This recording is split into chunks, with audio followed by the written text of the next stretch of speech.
Baik, selamat pagi teman-teman. Hari ini kita bertemu kembali di channel YouTube saya, Farmasi Education Series. Hari ini kita akan bicara tentang pembelajaran jarak jauh di masa pandemi. Judulnya sedikit puitis, yaitu berubah dan berbuah. Mengapa judul ini saya ambil? Karena dalam pembelajaran jarak jauh di masa pandemi ini, baik dosen maupun mahasiswa harus mengalami perubahan dalam cara belajar dan maupun cara mengajar. Dan harapannya selama 3-4 bulan ke depan kita tetap akan menghasilkan kualitas mahasiswa ataupun lulusan yang baik atau dalam arti kata berbuah. Oke, saya Yosef Wijoyo dari Fakultas Farmasi Universitas Sanata Dharma. Berikutnya, apa yang dilakukan mahasiswa pada waktu before class? Pada waktu before class, biasanya dosen meminta mahasiswa untuk membaca referensi misalnya. Pertanyaannya, bisa nggak kita yang dosen itu membayangkan apa yang dilakukan mahasiswa pada waktu menerima tugas tersebut? Macam-macam sebetulnya. Ada yang diam saja, ada yang membaca sendiri, ada yang membahas bersama.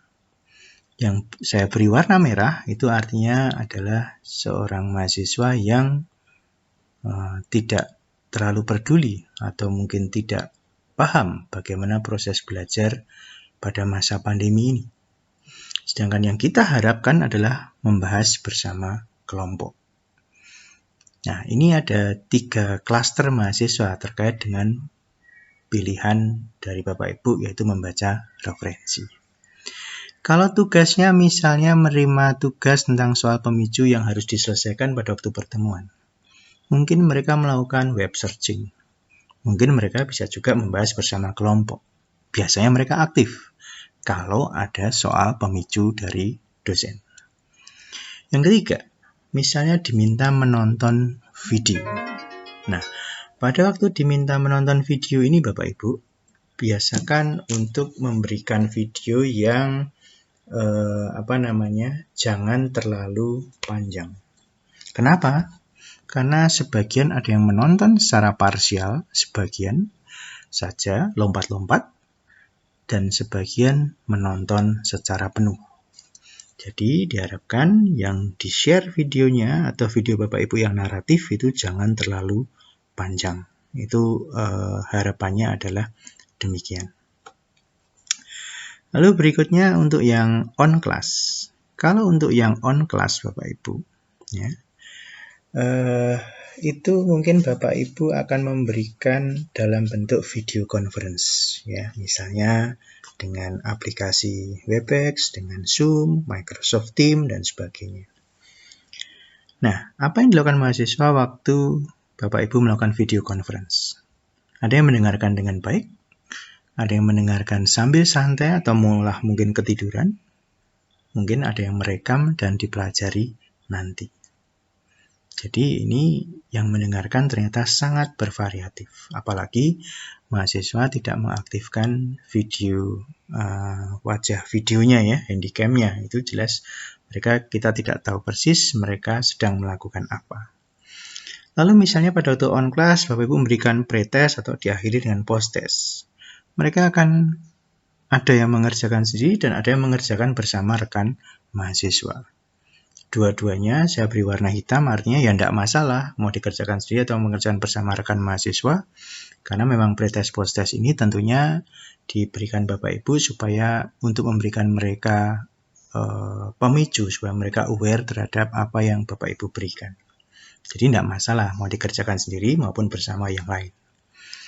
Lalu bagaimana kalau mereka itu diberi tugas untuk bertanya? Nah, ini juga harus kita aware. Ada kelas yang sangat kreatif sehingga daftar list pertanyaannya itu sudah dibuat. Nah, kalau seperti ini bisa dipandang dari dua sisi. Sisi positif, mereka belajar. Sisi negatif, ya semuanya sudah diskenariokan. Nah, ini dalam arti kalau memang yang diskenariokan itu sudah sesuai dengan apa yang menjadi target Bapak dan Ibu dosen, ini tidak ada masalah. Itu ya, untuk yang on class. Lalu untuk after class, untuk pengerjaan tugas, mayoritas melakukan diskusi kelompok. Namun sebagai catatan, yang aktif itu sedikit. Ya, ini harap diperhatikan betul karena tidak semua mahasiswa bisa aktif, bisa karena koneksinya tidak baik, ya, bisa juga karena dia memang tidak berminat untuk belajar secara kelompok karena tidak ada pertemuan secara fisik di sini. Jadi ini mohon menjadikan perhatian. Nah, student learning habit ini sudah terjadi selama 3 bulan dan akan diperpanjang sampai bulan akhir tahun ini. Sehingga mereka akan punya proses belajar yang berbeda dari sebelum pandemi. Nah, berikutnya. Sekarang saya ingin berbagi learning strategies yang sangat simple dari pendidikan Jesuit, 4 Hallmark of Jesuit Education. Jadi ada konteks, jadi kalau kita mengajar kita harus berbasis konteks tertentu. Terus di mana dalam konteks tertentu itulah mahasiswa belajar secara aktif, kita sebut sebagai active learning. Dan bisa jadi kita berikan active learning itu tidak hanya pengalaman yang satu kali, tapi bisa diulang dalam pengerjaan tugas atau follow up yang lebih dalam, repetitif, dan sebaiknya diakhiri dengan proses reflektif di sini. Nah, proses ini kalau dalam pendidikan Jesuit dituliskan dalam 3 tahapan, yaitu tahapan pengalaman, refleksi, dan aksi. Saya menyebutnya 3 tahapan ini sebagai humanistic learning steps, ya, tahapan. Tapi dalam tahapan ini dari pengalaman, refleksi, aksi diharapkan nantinya kalau sudah terbentuk tradisi belajar atau learn how to learn, maka proses pengalaman, refleksi, aksi ini akan berjalan dalam bentuk lingkaran seperti gambar di kanan bawah itu. Jadi ada pengalaman, ada rich experience learning process yang selalu diterima mahasiswa, lalu dia suatu saat akan merefleksikan, akan judgment, dan akhirnya akan menindaklanjuti dalam aksi atau follow up untuk memperbaharui pengalamannya, untuk memperbaiki pengetahuannya, untuk mendapatkan sesuatu yang baru, dan seterusnya. Inilah yang diharapkan dari cara belajar mahasiswa. Ada pengalaman, refleksi, dan aksi. Dan sifatnya ini adalah universal. Nah, berikutnya, sebagai contoh, bagaimana memberikan mereka pengalaman belajar. Karena saya ini dari farmasi, saya akan ada 3 hal yang saya garis bawahi, yaitu case-based reasoning, lalu problem-based learning, lalu project-based learning. Mengapa saya pilih ini? Untuk yang case-based reasoning, kita ngajari mahasiswa untuk selalu bertanya mengapa, mengapa, mengapa, mengapa, dan mengapa. Ini membuat mereka akan belajar semakin mendalam, walaupun kasusnya itu sederhana. Lalu untuk problem-based learning, itu lebih dalam dari case-based reasoning. Jadi mereka harus mencari informasi, karena biasanya soalnya bukan sebuah soal yang lengkap. Lalu mereka melakukan problem solving, dan mungkin menuliskan rencana aksi. Jadi ada apa, mengapa, dan bagaimana, tapi dalam proses rencana. Belum tentu menjadi sebuah action yang sesungguhnya. Yang ketiga, project-based learning. Ini lebih dalam dari problem-based, di mana ada gathering information, menyimpulkan apa, problem solving, mengapa dan bagaimana, lalu mereka memberikan perform terhadap hasil belajarnya. Ini adalah sebuah project-based. Ini suatu hal yang sangat menarik dan sifatnya dari nomor 1, 2, dan 3 ini levelnya makin lama makin kompleks, makin rumit, tapi membuat kemampuan belajar mahasiswa menjadi semakin dalam. Itu rich experience learning process. Lalu refleksi. Untuk refleksi, kita bisa mengajak mereka untuk berpikir begini. Apakah pembelajaran yang diterima itu menyenangkan, meaningful atau tidak? Kemudian materi yang diberikan, apakah penting untuk masa depan mereka? Lalu dari hasil belajar dan materi yang diberikan, apakah mereka mengalami perubahan mindset atau menjadi tercerahkan? Itu istilahnya adalah itu. Jadi refleksi ini diharapkan tidak hanya menjadi sekedar mengamati apa yang telah dialami, tapi juga mengarah pada apakah seseorang itu menjadi tercerahkan. Lalu untuk aksi kita sekarang terbatasi dalam kondisi pandemi. Ada physical distancing, social distancing. Ini membuat kita tidak bisa bertemu dengan orang secara fisik. Lalu bagaimana untuk bisa menerapkan pengetahuan yang dimiliki? Kita bisa mengajak keluarga kita. Ayah, ibu, mungkin bapak kos, ibu kos kalau masih kos. Mungkin juga tetangga sekitar kanan kiri yang mungkin kita yakini mereka tidak terlalu bepergian jauh sehingga masih aman dari kemungkinan pandemi corona ini. Di sini kita mulai bisa menerapkan pengetahuan. Tentunya memang sangat terbatas, tapi itu saya rasa lebih baik untuk dilakukan dibandingkan tidak dilakukan sama sekali. Nah, berikutnya kita masuk ke case-based reasoning. Ini kata-katanya memang rumit ya gambarnya di sini, tapi saya akan memberikan contoh yang sederhana saja. Misalnya begini. Ada seseorang membeli pil KB dengan resep dokter. Ya, dan itu seorang ibu-ibu yang sudah memiliki anak satu dan memang dia berminat untuk menjarangkan kelahiran. Sudah cocok sekali. Jadi pada waktu pertama beli tentunya kita tanyain dan ternyata kita menjadi tahu bahwa dia itu baru pertama kali menggunakan pil KB. Artinya problemnya menjadi jelas, mungkin dia belum tahu sepenuhnya bagaimana cara menggunakan, mungkin dia juga tidak tahu bagaimana cara mengatasi bila lupa, bagaimana keteraturannya, dan sebagainya. Sehingga teman-teman mahasiswa bisa belajar bagaimana memberikan informasi obat penggunaan pil KB pada pasien yang baru pertama kali menggunakan pil KB. Itu kasus yang pertama dulu. Lalu di situ bisa ditanya, mengapa Anda memberikan informasi itu? Tentunya dengan reasoning macam-macam. Lalu kalau kita beranjak ke kasus 2, kita pakai aja pemeran yang sama. Ibu-ibu membeli lagi resep pil KB untuk yang kedua kalinya di apotek tersebut. Tentunya problemnya berbeda. Kalau yang pertama adalah belum pernah menggunakan, untuk pertemuan berikutnya, itu pertanyaan calon mahasiswa kepada pasien ini tentunya tidak terkait dengan apakah sudah pernah memakai atau belum, tapi lebih pada sudah menggunakan sebulan, apakah menggunakannya teratur, apakah apa yang dirasakan, adakah efek samping yang mungkin ringan terjadi, atau adakah efek samping yang mengganggu. Dari jawaban pasien inilah kita akan tahu problem berikutnya. Nah, mengapa kita bertanya tentang efek samping, keteraturan? Ya, karena pasien sudah menggunakan selama 1 bulan. Sehingga kita pertanyaan gathering information-nya itu berbeda.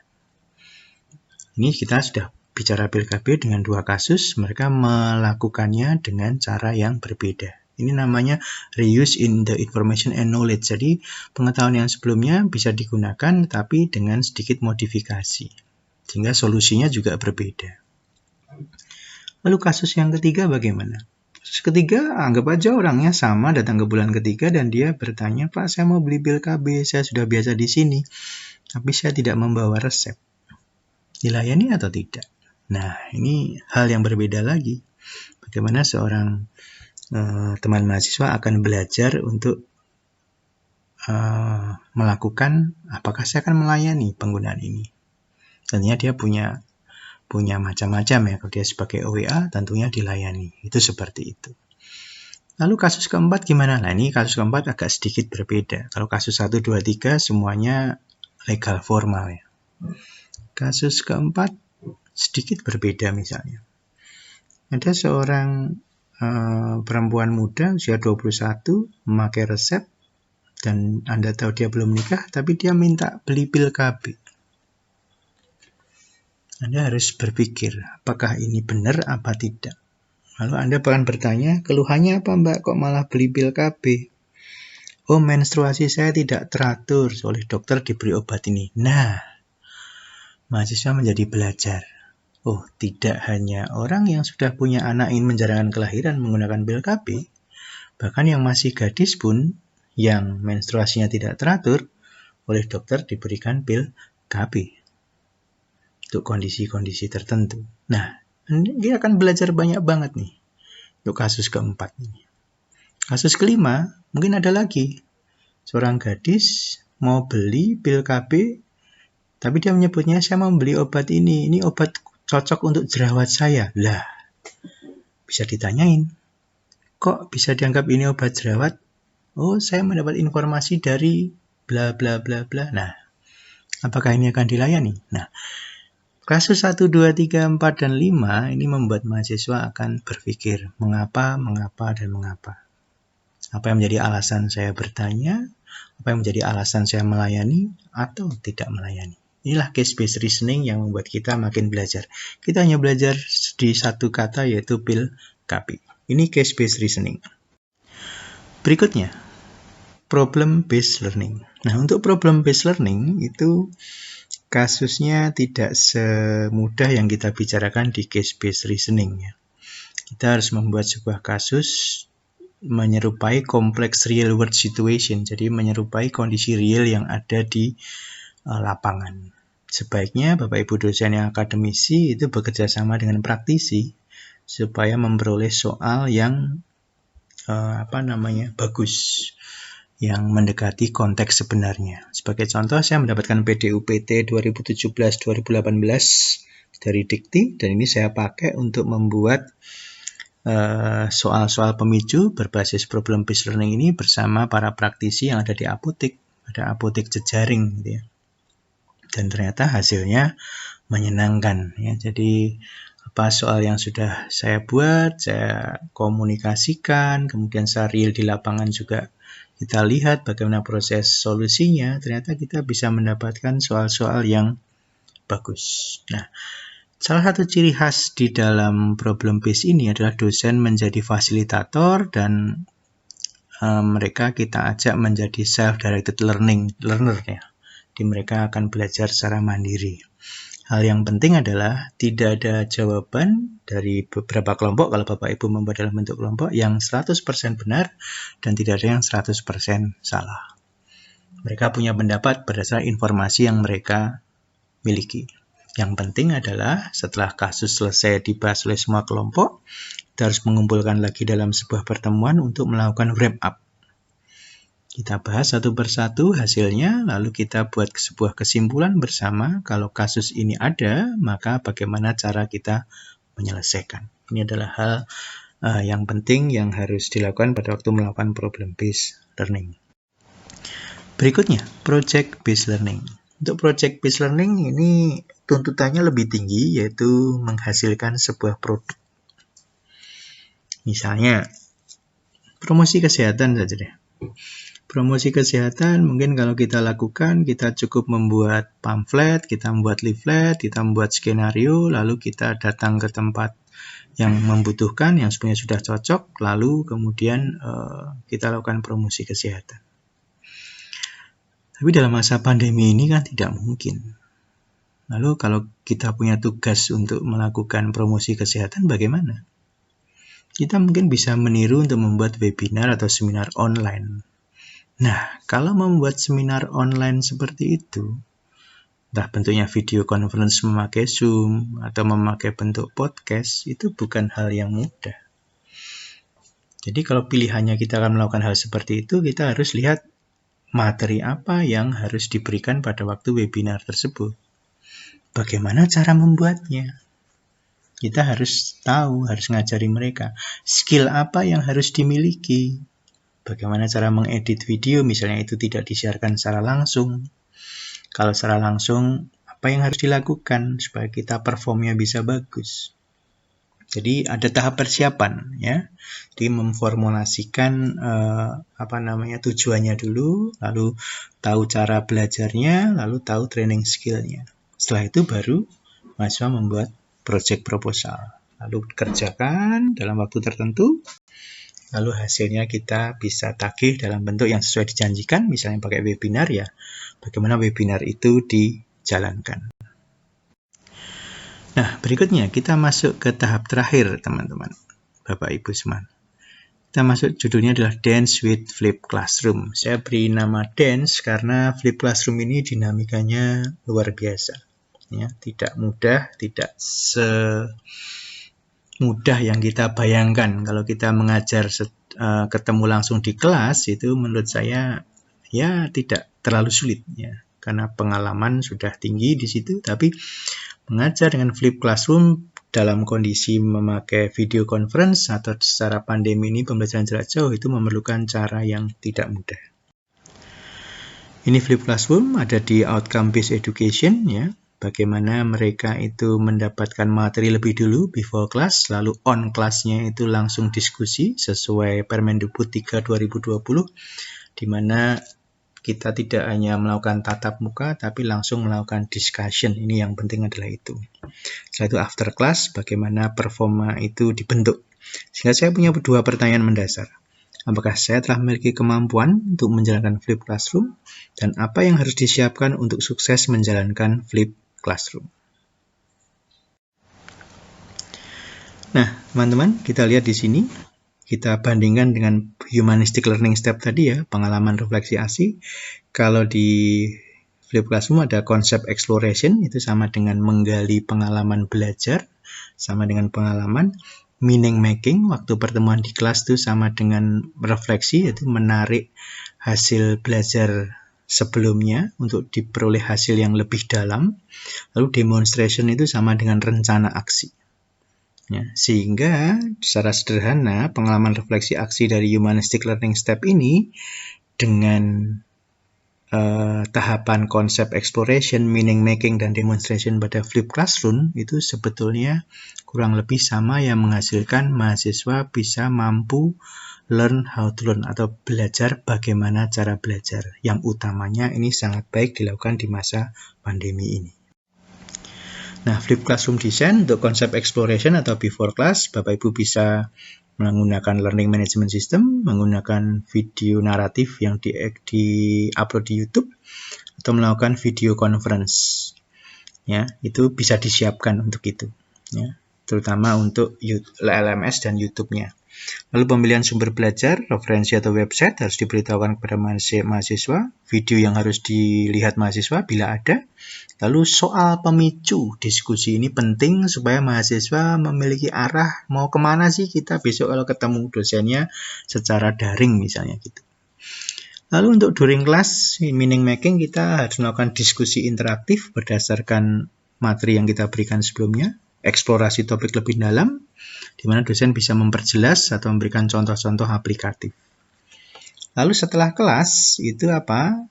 Hasilnya bisa upload di Learning Management System atau misalnya video di YouTube. Dan jangan lupa Bapak Ibu diberikan feedback, karena feedback ini sangat penting untuk mahasiswa.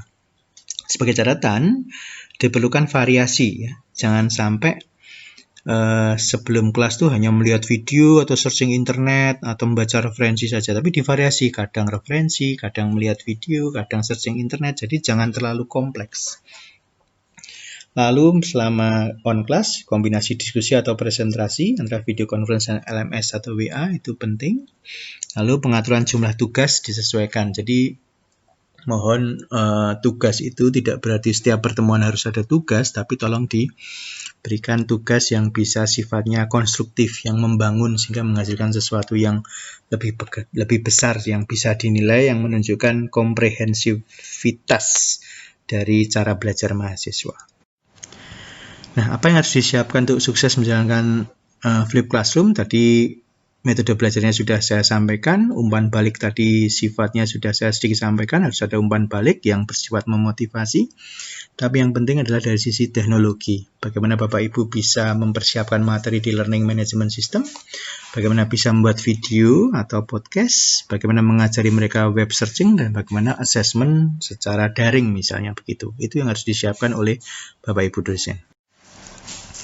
Ini saya berikan contoh di sini, ya.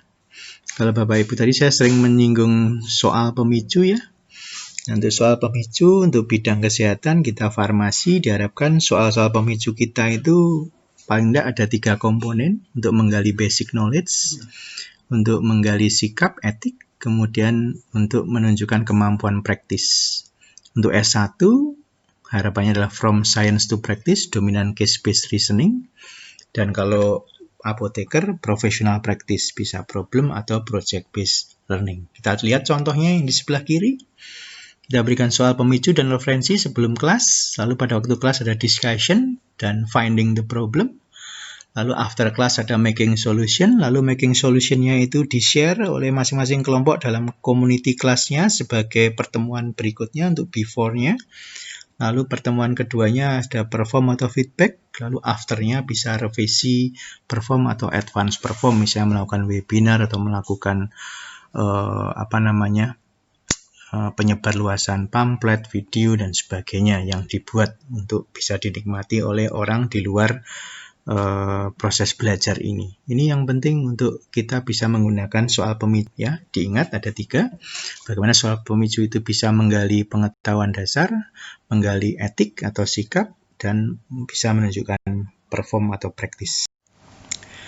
Lalu contoh pada aspek ini saya contoh pada mata kuliah manajemen dan pelayanan kefarmasian di komunitas. Kurang lebih sama ya. Ini contoh yang ada di kami di Sanata Dharma.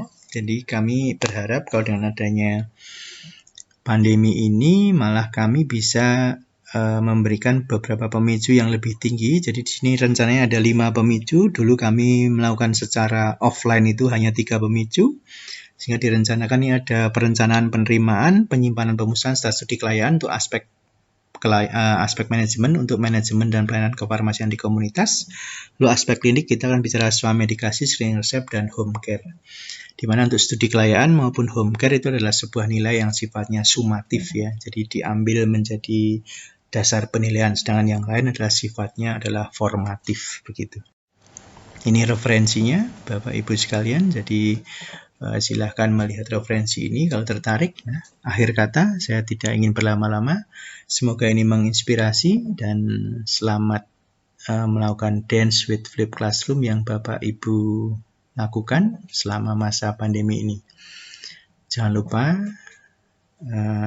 klik like, comment, share, dan subscribe. Terima kasih.